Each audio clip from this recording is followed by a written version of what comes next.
Morning, all.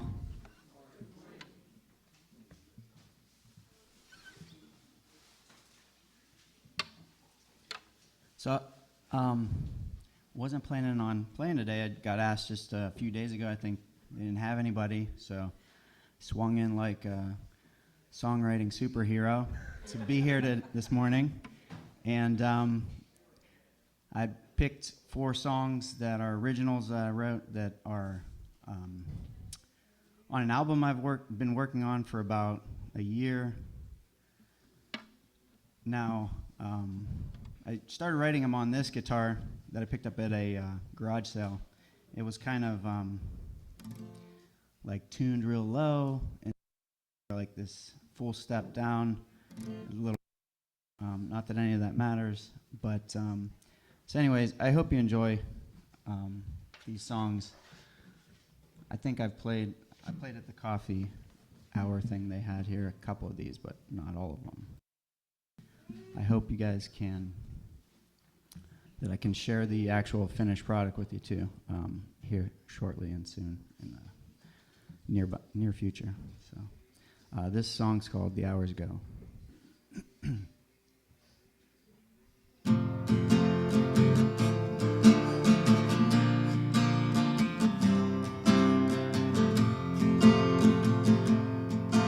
I was thinking about tomorrow when today went out the door. I was saving up my time like pennies in a plastic jar. There's nothing left to do, no words left to say. I've worried so much that I'm just wasting away. Maybe one day we'll get there, but we probably won't. That is why I'm wondering where the hours go when we're not looking. Days just fade, we don't care. I'll reach for something I can hold, but it's never really there. I kept a map of all my plans, folded up inside a drawer. Every time I opened it, I thought maybe a little less is more. Sat and watched the sunlight spill through the crack along the door. Told myself I'll start again, a life worth living for. And maybe one day we'll get there, but we probably won't. And that is why I'm wondering where the hours go when we're not looking. Days just fade and we don't care. I'll reach for something I can hold, but it's never really there. It's dripped like a leaky tap, collecting rust into a paper cup. I drink them down, they taste so bad, bitter and not enough. Like the bronze on my guitar, without a bridge for it to connect. I think I'd like to live right here in the body where it reflects. And maybe one day we'll get there, but we won't. That is why I'm wondering where the hours go when we're not looking. Days just fade when we don't care. I'll reach for something I can hold, but it's never really there. The hours go when we're not looking. Days just fade when we don't care. I'll reach for something I can hold, but it's never really there.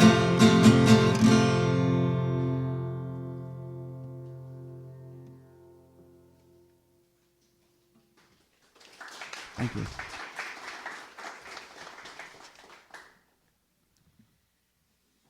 As surely as we belong to the universe, we belong together.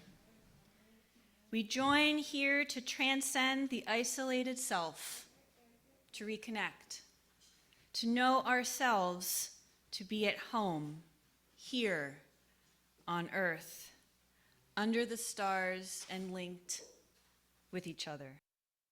Come now, let us worship together, and we will begin with hymn 298, Wake Now My Senses. Please rise as you are able and join us in song.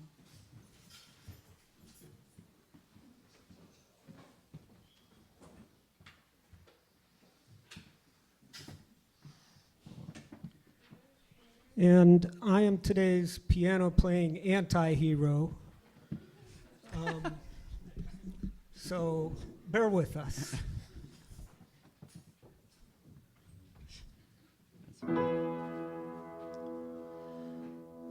We would be one. See? Wake now my senses. Okay. I'm sorry. We'll get there later. I'm sorry. Okay. Let's try this one. Wake Wake now my senses and hear the earth call. Feel the power of being in all. Keep with the web of creation your vow.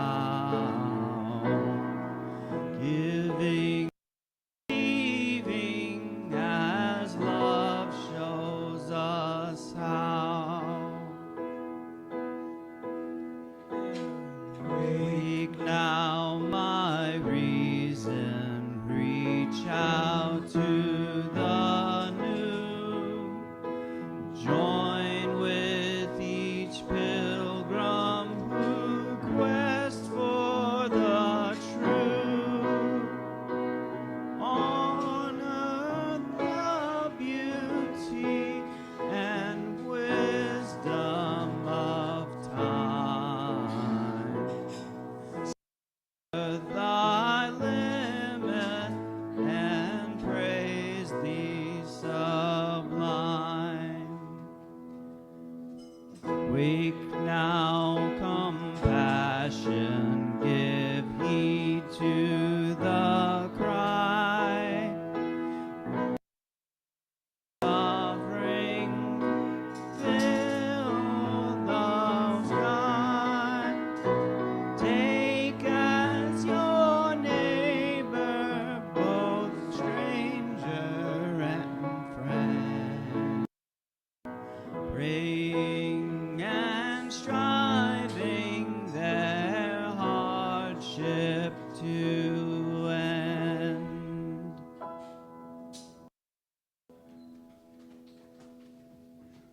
Good job, Tim.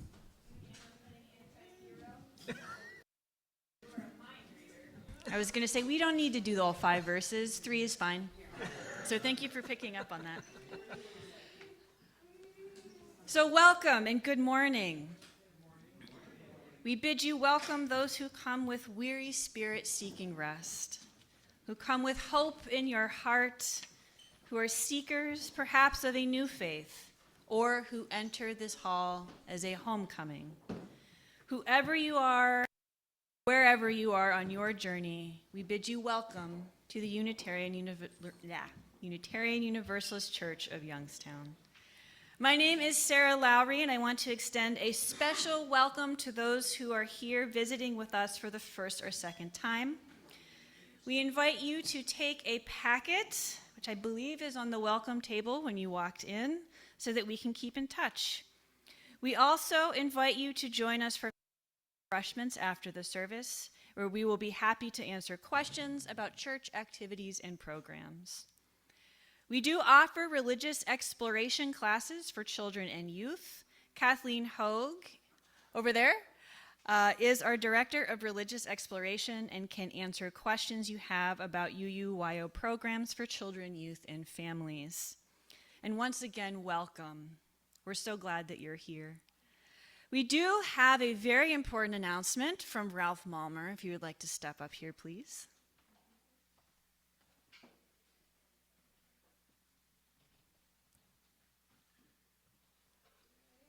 Dear friends, for 50 years, this church has been very important to me. My daughter grew up in this church. They did not give her hell. She remains a UU to this day. Most of my best friends I met here. The people are good and kind and care deeply about others. Amazing people who do amazing things. Artists, poets, teachers, brilliant engineers, dedicated healthcare workers, massotherapists, librarians who find the right book for you, writers who write books. I love to read books. It's so great that somebody will write them for me. Fine woodworkers, etc., etc. Let us do all we can to keep this church alive and thriving. We have a serious shortfall on our income this year, something in the order of $30,000. A small group of people have pledged to match extra pledges up to $12,000. I have doubled my pledge. Can you help out with an additional pledge of $1,000 or $500 or $100 or $50? $50 would just be $10 a month for the next 5 months. Some of you donate time instead of money, and that is perfectly all right. Your church needs help. We only missed bouncing the payroll checks by hours. Thank you for all you do.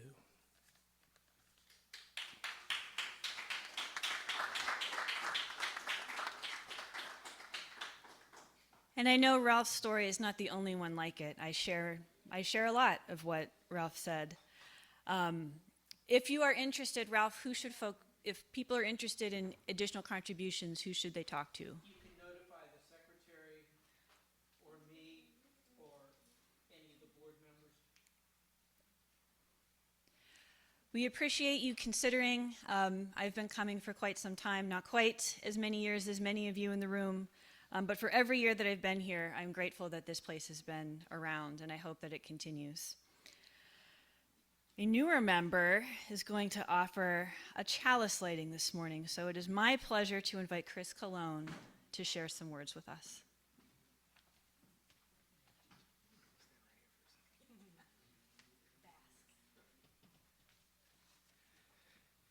You guys see what they're doing? They put the herbs in front of the fan so you all smell them. Everybody's going to want to go eat Italian after services today. Good morning, everyone. A few years ago, I found myself between jobs. It's not the first time that's happened, and I'm sure many of you know that feeling. That strange, suspended kind of time when the calendar empties out and you're left alone with whatever you've been too busy to feel. For me, I decided to solve that empty feeling by going out west. Mountains, desert, big open sky. I told myself and everyone around me that I was going for the scenery. What I was really going for was healing. From something I wasn't ready to name out loud yet, something I needed nature's vastness to help me hold. I thought of it at that time as my trip. My reasons for going were personal. What I got out of it, the clarity, the healing, whatever shifted inside of me out there was mine too, in the sense that no one else could have gotten it for me or felt it the way that I felt it. Others came along for the trip. They shared my campsites and my motel rooms.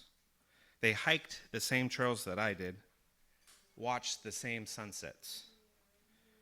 But I told myself the meaning of it all belonged only to me.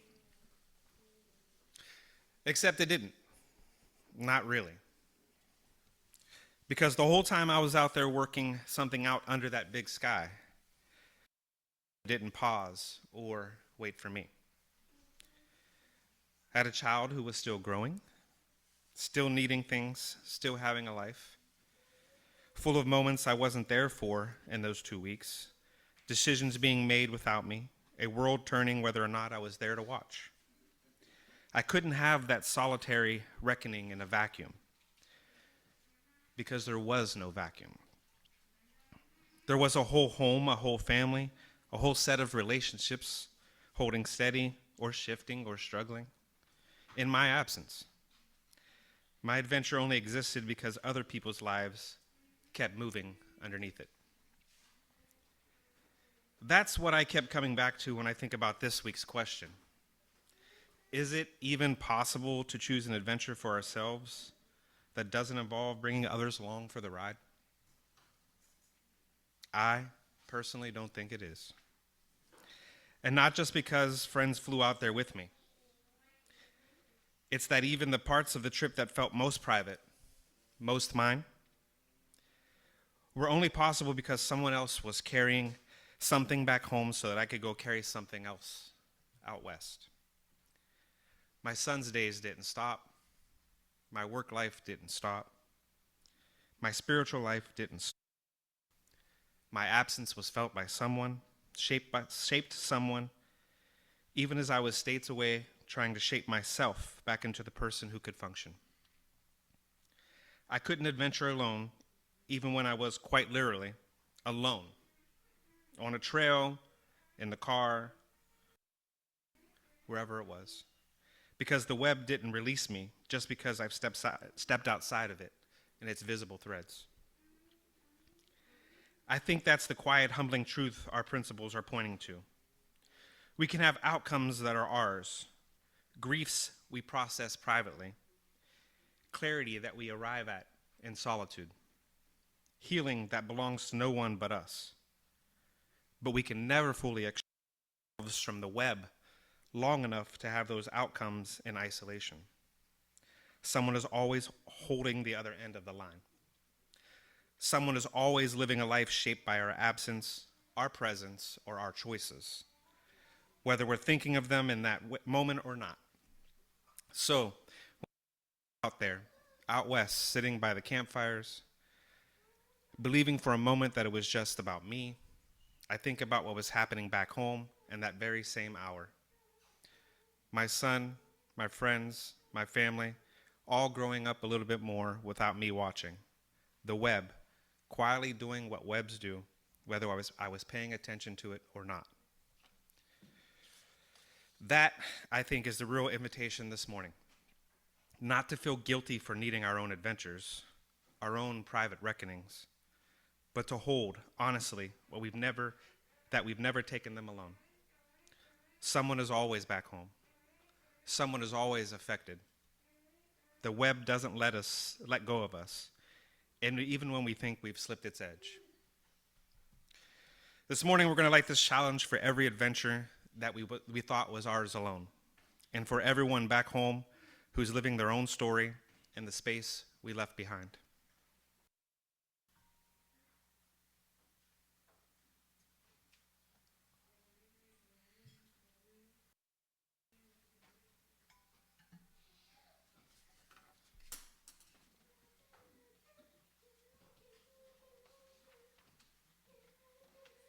Now I invite you all to rise and greet those around you, spending some time getting to know someone you might not know very well.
getting there. I'll just say good morning.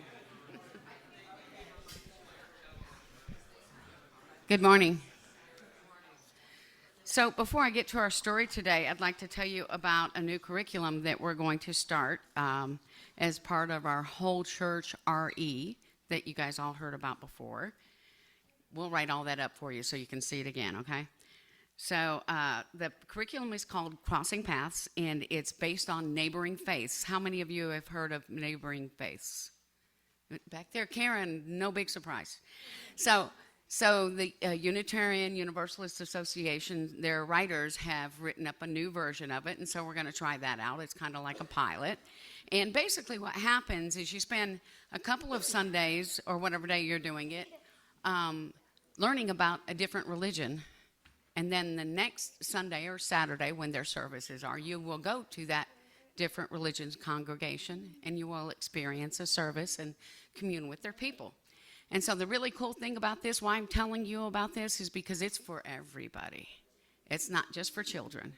So what we are looking for is people who want to participate, people who agree to chaperone and to drive, or people who also agree to lead the program with me, of course. I've done it before, so don't worry. I kind of know what I'm doing, even though it's a different version. So it'll be a lot of fun, and this is supposed to start up in September. And today we're going to bring out some lemonade that the children, which means probably this one right here, and I are going to make in class today. And we'll share some lemonade with you and talk more about the curriculum, and you can have a chance to sign up. So today's story is called Lemonade Adventure. Once there was a town on the edge of the swamp in the sultry summer weather of far south Florida, between the alligators and the ocean. In this town, there were two amazing friends, Sam and Joseph. They were a lot alike. They liked the same foods. They liked the same books. They liked the same movies and music and games. They even liked the same class in school. And yes, they liked math, if you can believe such a thing. But 2 weeks into summer vacation, Sam and Joseph were bored. Bored for supper, bored for lunch, bored for breakfast, and bored in between. Bored with books and movies, and bored with television, bored with games, and bored with music, and bored with the internet, and almost definitely bored with each other. I'm bored, Sam said. I'm bored too, Joseph said. Why am I here with you? Sam asked. You are so boring. Why am I here with you? You're so boring. But they were too bored to move away from each other. Each boy sighed. Sam grabbed another bag of chips, and Joseph grabbed another fizzy drink, and they lay down on the floor, unable to open the chips or the drink because the boredom prevented their fingers from moving. Then Joseph's father's car pulled up, and quick as a flash, the door was open, and Joseph's father shouted out quickly, "Hi, boys, gotta run," but just dropping Grandpa Jeff off. Or maybe it's Grandpa Jerry or one of the J grandpas. Anyways, gotta go. See you later. By the time the words had even made it to Joseph's and Sam's ears, Joseph's father was gone. And Grandpa Jeff, or was it Grandpa Jerry, was sitting on his suitcase with his cane, blinking a little, and cleaning his glasses with a kerchief. This was something new. Sam and Joseph propelled themselves from their prone positions to investigate the new J grandpa. They poked, they prodded. Finally, Grandpa J said, "Ouch, stop that. Were you raised by wolves?" "No, I suppose not. You'd have better manners." Red splotches broke out all over Grandpa J's neck. He sighed. "That wasn't nice of me either. Allow me to introduce myself." Grandpa J introduced himself, and Sam introduced Joseph, and Joseph introduced Sam, and then they stood there looking at each other. "So, it's summertime, boys. What are you doing for fun?" Sam and Joseph just looked at one another. "Fun? We had fun, but it's gone now. Now we're just bored." "Boards?" asked Grandpa J. "Yes, you should probably go get some boards. Also some hammers, some nails, some paint. Come on, boys, let's go find what we need." A brief while later, they were hammering boards together and painting. The boys asked Grandpa J what they should paint. He shrugged his shoulders and said, "I don't know what you should paint. You should have colors and patterns and ideas of your own. Show them to the world." They did, and as they did, Joseph and Sam realized they were not bored. They were excited. That evening, they ate delicious smoked hemp and tomato sandwiches and laughed and talked with Grandpa Jay about heroes and movies and transforming action figures. Grandpa Jay, we love adventures. Tell some of yours. And so Grandpa Jay did. He told of fixing engines and of splitting wood and wandering lost in a desert and of meeting his true love. Joseph and Sam hoped their lives might be as exciting as Grandpa Jay's was. At the end of the day, they thanked Grandpa Jay for all of these grand adventures and the gifts that they brought. But he said to him, boys, every person has gifts and ideas and stories. Every person has adventures. Some know how to tell them, and some have a special gift of coaxing them out of someone else. But an adventure is always within your power. The boys went to sleep, having stored those words somewhere, but dreaming of the adventures they had told and heard. The next day, Sam and Joseph asked Grandpa Jay what they would do with what they built. What do you think we should do? The boys dreamed and thought, and then they talked, and they set up a lemonade stand. One by one, kids came by that stand to talk and tell jokes and buy lemonade. Then the utility crew working on the electrical lines stopped at lunch and bought lemonade and talked about their boys and when they had lemonade stands. And so it went. The weekend zipped by. It was time for Grandpa Jay to leave. He took each boy's hand into his own to shake. Goodbye, Sam and Joseph each said. Thank you, Grandpa Jay, and goodbye. Come back again. We hated being bored, but you fixed that. But Grandpa Jay put down their hands and looked at them steadily. Boys, boredom is a choice. You each have gifts and ideas. So did all the people that you met. You each have stories. So did all the people that you met. The beginning of an adventure is always within your power. When I came here, I had forgotten that, and you reminded me. Thank you and goodbye.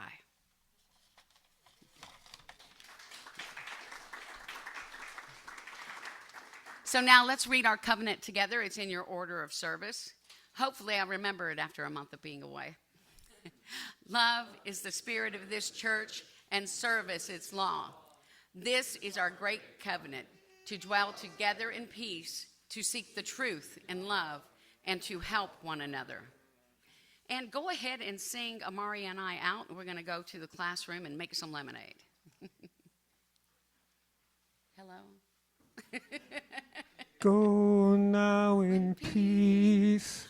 Go now in peace. May the spirit of love surround you everywhere, everywhere you may go. Go now in peace. Go now in peace. May the spirit of love surround you everywhere, everywhere you may go.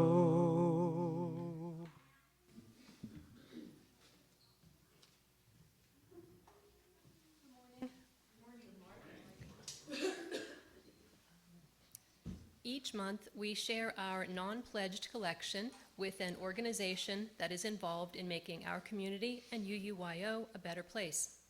This month, we are sharing with Planned Parenthood of Greater Ohio, which is a nonprofit organization providing reproductive and sexual health care, education, and advocacy across the United States. This month's Give Away the Plate offering will directly support the Planned Parenthood Health Center in Youngstown, which provides essential services including pregnancy testing, STI, STD testing and treatment, birth control, emergency contraception, cancer screenings, and comprehensive reproductive health care. Planned Parenthood also works to expand access to care and to address health disparities, including those affecting maternal health. Your support helps ensure that essential healthcare services remain available to members of our community. Thank you for supporting this month's recipient. We now receive the offering that sustains the life of this church and our work in Youngstown, the Mahoning Valley, and the world.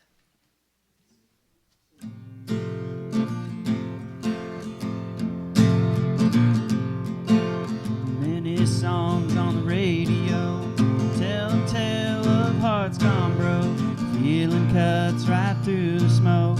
That's not what I came to say.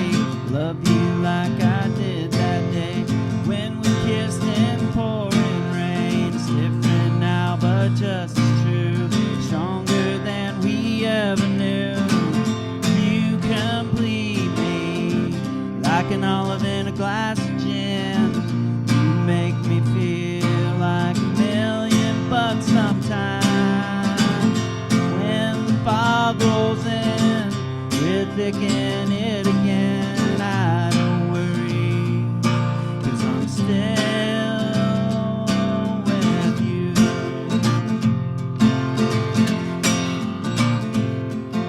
Some folks chase a silver prize and miss the goal right by their side. I've been broken, I've been blessed with your head on my chest. There's comfort in the dirt. Parts of me grew from pieces that were hurt. You hold my hand, I'll hold your hand. And I don't care what's coming next, 'cause you complete me like a secret in a vintage hymn. You make me feel like $1,000,000 sometime. When the sky turns gray and the words all slip away, I don't worry, 'cause I'm still with you.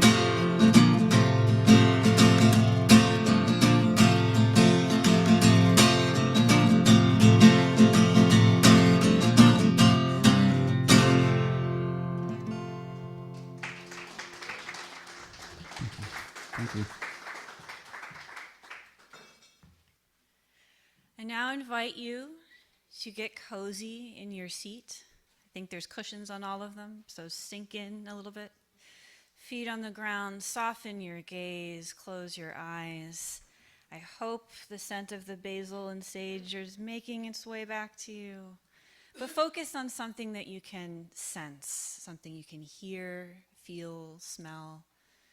Just take a nice big deep breath in and out. And in and out.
Today's reading is a conversation on connection created through excerpts from Donella Meadows, Robin Wall Kimmerer, and Brene Brown.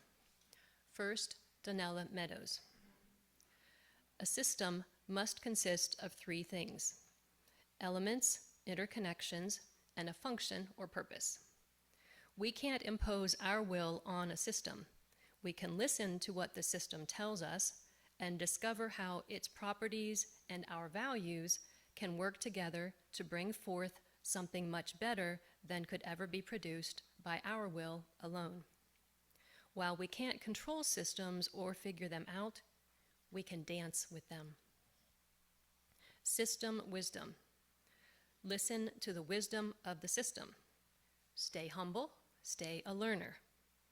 Go for the good of the whole. Expand the boundary of caring. Celebrate complexity. Next, Robin Wall Kimmerer. In his book, Sacred Economics, Charles Eisenstein states, quote, "Gifts cement the mystical realization of participation in something greater than oneself, which yet is not separate from oneself. The axioms of rational self-interest change because the self has expanded to include something of the other." End quote. In summer, when the boughs are laden, serviceberry produces an abundance of sugar. Does it hoard that energy for itself? No, it invites the birds to a feast. "Come, my relatives, fill your bellies," say the serviceberries. Kimmerer continues, "I think that the serviceberries show us a model, one based upon reciprocity rather than accumulation, where wealth and security come from the quality of your relationships, not from the illusion of self-sufficiency. Without gift relationships with bees and birds, serviceberries would disappear from the planet, even if they hoarded abundance, perching atop the wealth ladder. They would not save themselves from the fate of extinction if their partners did not share in that abundance. Hoarding won't save us either. All flourishing is mutual." Last, Brené Brown. "I define connection as the energy that exists between people when they feel seen, heard, and valued, when they can give and receive without judgment, and when they derive sustenance and strength from the relationship. One of the greatest barriers to connection is the cultural importance we place on going it alone. Somehow we've come to equate success with not needing anyone. Many of us are willing to extend a helping hand, but we're very reluctant to reach out for help when we need it ourselves. It's as if we've divided the world into those who offer help and those who need help. The truth is that we are both. Staying vulnerable is a risk we have to take if we want to experience connection."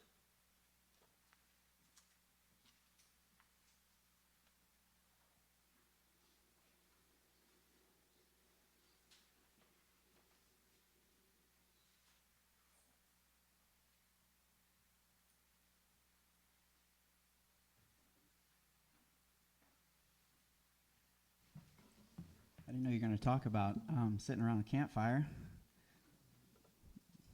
and appreciated your story. But so, yeah, I have this song here called Campfire Songs. Fits right in with your story, maybe, kind of.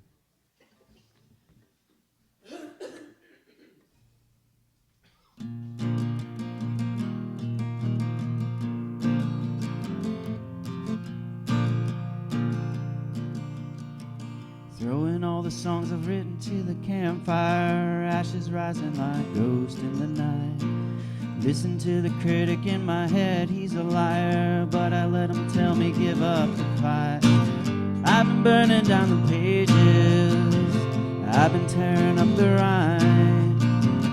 If I quit on every failure, then I'm running out of time. Maybe all these ashes shine brighter in the dark. Campfire songs still make their mark.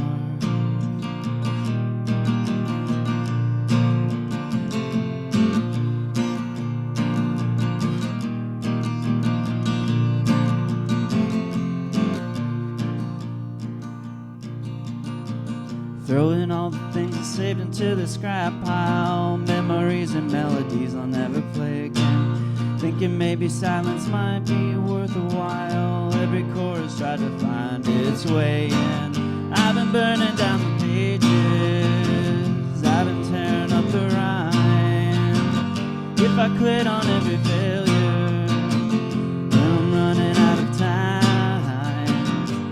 Maybe all these ashes shine brighter in the dark. Campfire songs still make them all.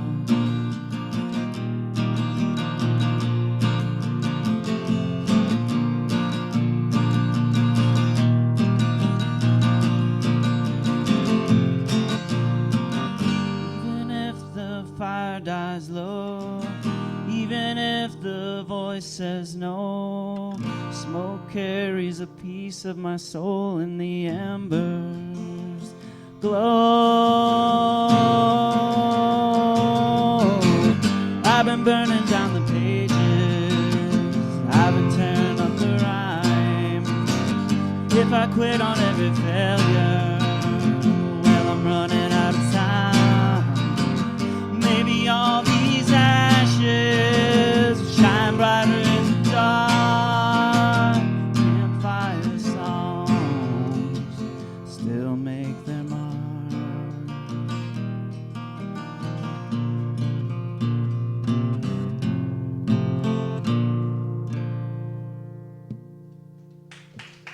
Thank you.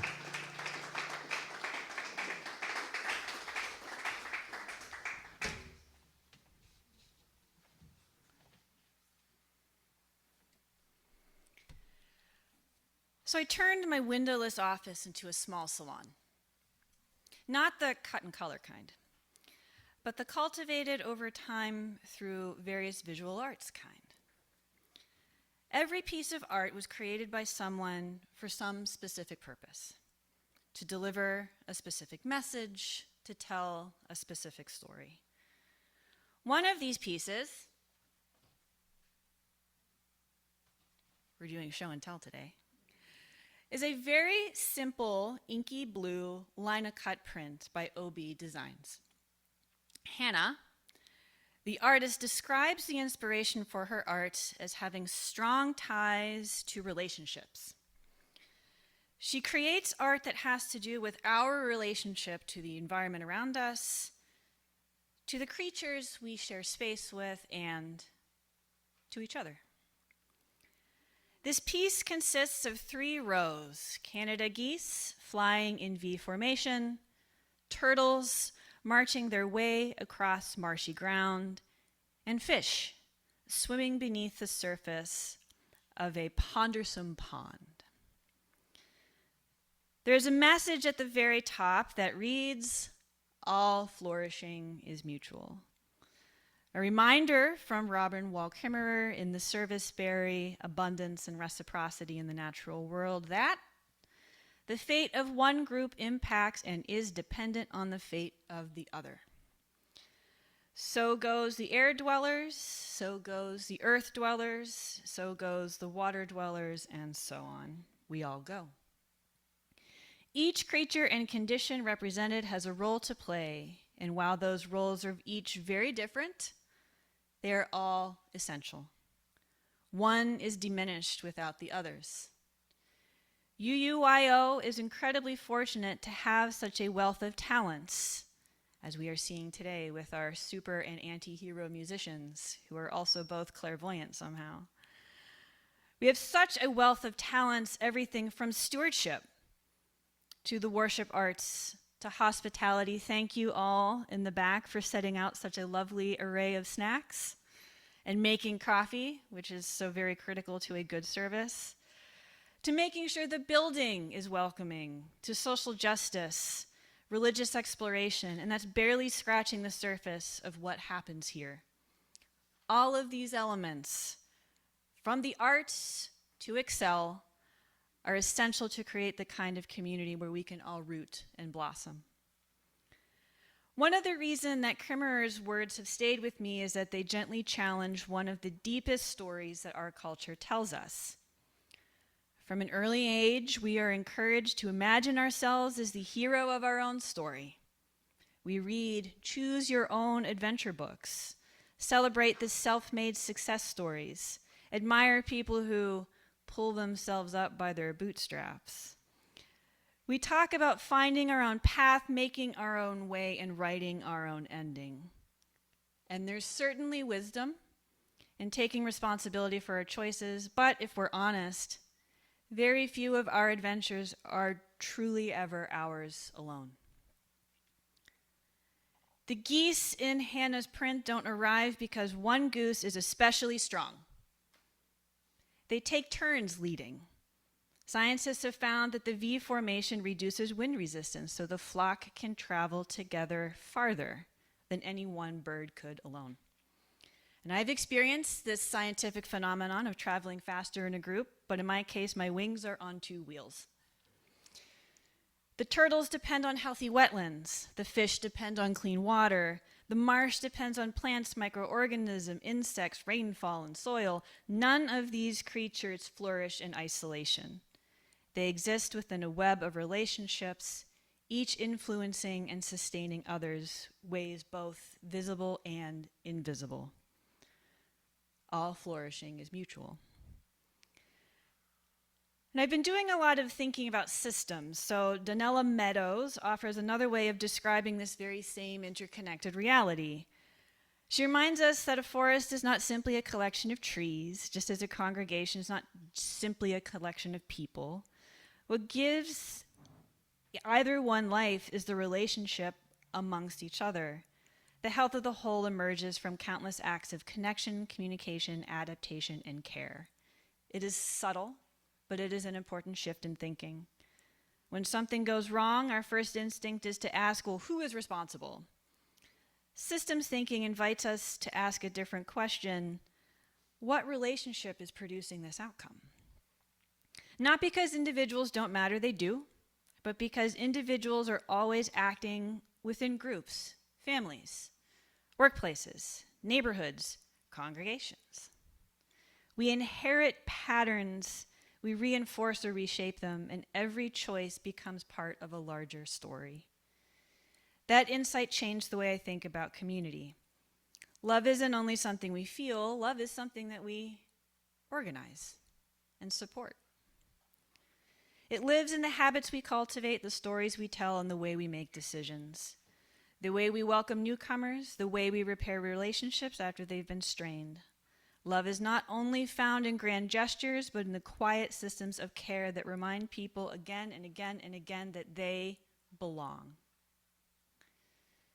Brené Brown picks up this thread in Strong Ground, where she writes about leadership in a time of uncertainty, and I think we can all agree this is a bit of a time of uncertainty. She argues that the challenges facing our communities today aren't problems that can be solved by one charismatic leader or one brilliant idea. They require people who are willing to strengthen the inner capacities of themselves that allow us to remain connected when life becomes complicated. She describes these capacities like muscles, just as we wouldn't expect to run a marathon without training our bodies. I sure wouldn't. We can't expect to build healthy communities without intentionally exercising the qualities that sustain them. Curiosity instead of certainty, courage instead of comfort, humility instead of defensiveness, trust instead of suspicion, the willingness to listen before reacting, and the discipline to repair relationships when they've been strained.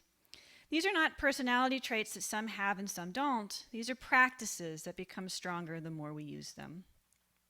Muscles are not built all at once. They are strengthened through repetition, through resistance, and through showing up again and again. Sometimes they ache, sometimes they fail us. But every act of practicing makes us a little more capable to carry ourselves and others as we go. Communities grow in much the same way and are strengthened. A congregation doesn't become resilient because conflict never arises. It becomes resilient because its members practicing telling the truth with kindness. They practice assuming good intentions while remaining accountable to harm, and they practice welcoming difference without demanding uniformity. They practice beginning again and again. And perhaps this is another way of understanding what Robin Wall Kimmerer means when she says that all flourishing is mutual. Mutual flourishing isn't simply a happy accident that occurs when we want it to, when good people gather together. It is something we create by exercising habits that allow us to stay in relationship with one another with our neighbors, and with the world itself. Donella Meadows reminds us that healthy systems emerge from healthy relationships. Brene Brown reminds us that healthy relationships depend on practice capacities. And our Unitarian Universalist faith reminds us that those capacities are not cultivated for our own sake alone, but for the sake of the whole community. So in other words, if all flourishing is mutual, then so is all growth. Perhaps this is what spiritual formation has always been about. Not becoming stronger so we can stand apart from one another and our unique beliefs and approaches to it, but becoming stronger so that we can stand together and support one another. We speak of the interdependent web of all existence, but that web isn't merely a metaphor. It's truly a description of reality. The air we breathe has passed through leaves. There's a visual, if you need to see one. The water we drink has flowed through countless landscapes and generations. The words that shape our lives were first spoken by someone else. The songs we sing become hymns because we sing them together. Even our identities are formed in relationship with parents, with teachers, friends, strangers, ancestors, people we have loved and people we have lost. Our lives are less like solitary novels than collective, collaborative stories. Which brings me back to the print. 3 rows of creatures, sky, land, and water. At first glance, they seem separate, each inhabiting its own world. But looking a little closer and a little longer, it becomes impossible to tell where one story ends and the other begins. The marsh feeds the pond nourishes the birds scatter seeds, the plants stabilize the shoreline. Every life leaves traces in one another. And perhaps that is what Kimmerer means when she writes, all flourishing is mutual. And perhaps that is what our faith has been trying to teach us all along. Maybe life has never really been choose your own adventure. Maybe it has always been choose our own adventure. Not because our individual choices don't matter, they do, they absolutely do. But every choice becomes a part of someone else's story too. Every kindness strengthens the web. Every act of repair makes the whole more resilient. Every moment of generosity becomes an invitation for someone else to flourish. And if all flourishing is mutual, then perhaps the greatest adventure of all is learning that we were never meant to flourish alone. Please pray with me. Spirit of love who draws us together in a web of holy relationships, may your presence known with us and in us and among us. Remind us that we are not alone in history. Ignite us with the courage of the living tradition. Remind us that we are not alone in entering the future. Anchor us with patience and perseverance. Remind us we are not alone in our times of grief and pain. Comfort us with your spirit. Remind us that we are not alone either in joy and wonder. Inspire us to honor and extend the beauty we find in this world, define music of the universe. Let our hearts beat in diverse and harmonious rhythms, cooperating with an everlasting dance of love. May we move with the rhythms of peace. May we move with the rhythms of compassion. And may we move with the rhythms of justice. Source of stars and planets and water and land, open our hearts to all our neighbors, to a renewal of faith, and open our hands to join together in the work of head. Blessed be. Rise as you are willing and able for our closing hymn, number 318, We Would Be One.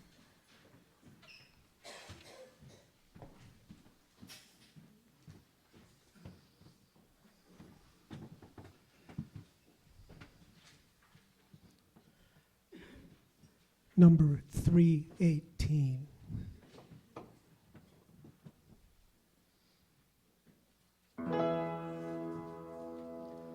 We would be one as now we join in singing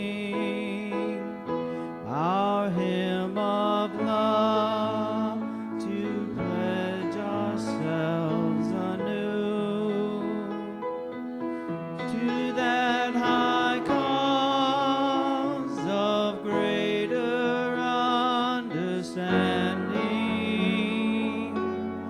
of who we are and what in us is true. We would be one in living for each other to show to all a new community.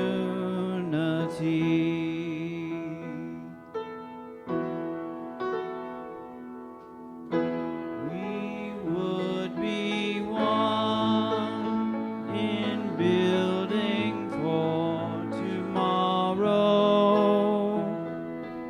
our hymn of love than we have known today. We would be one in searching for that meaning which binds our hearts and points us on our way. As one we pledge ourselves to greater service with love and justice strive to make us free.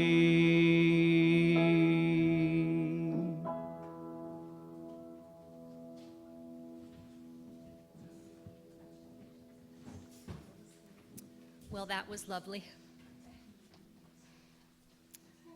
We extinguish this flame, but not the light of truth, the warmth of community, commitment, and the peace of this season. These we carry in our hearts until we are together again.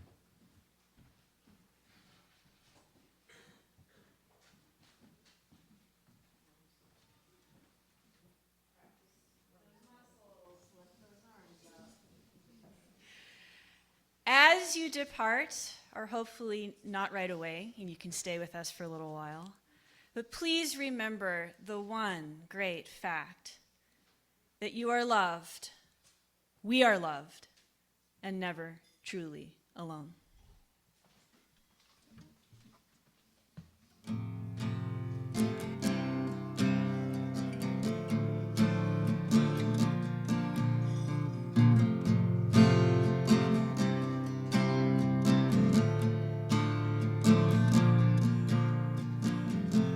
Mailbox leans on a pile of stones. Golden light spills on quiet homes. Out here the air is clean and the sun paints a sunset scene. Go behind this line with ghosts, 1,000 turns and 100 hopes. I catch it all in the mirror's glass, fading fields and the golden past. Oh, I see the rear view sun going down on what I done. Shadows stretch and the day is through, but I'm still chasing something new.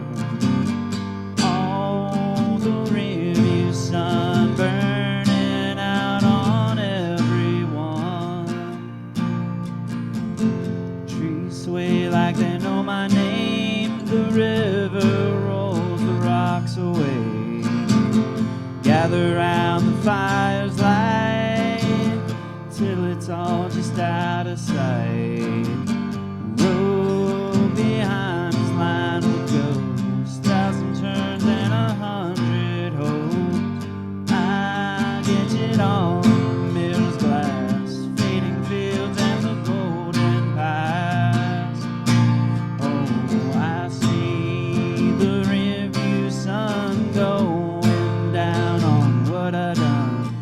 The shadows stretch and the day is through, but I'm still chasing something new. Oh, the rearview sun burning out on everyone. Unfinished jobs left waiting there, wish they'd all just disappear. I sit and study mortality, every minute hides reality. Roll behind his line of ghosts, 1,000 turns and 100 hopes. I'll catch it all in the mirror's glass, fading fields and the golden past. Oh, I see the rearview sun going down on what I done. Shadows stretch, the day is through, but I'm still chasing something new. All the rearview sun burning out on everyone.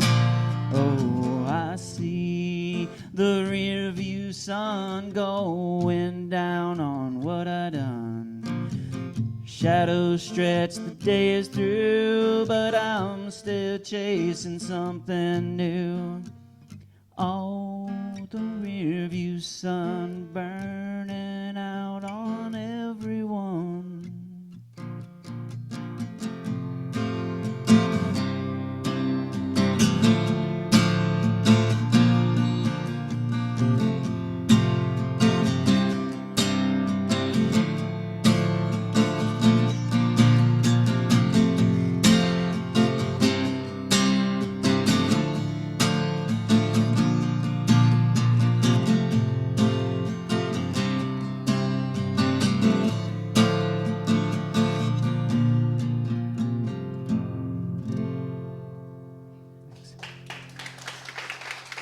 You have to imagine a pedal steel guitar there at the end, if you could kind of hear that. Thanks for having me.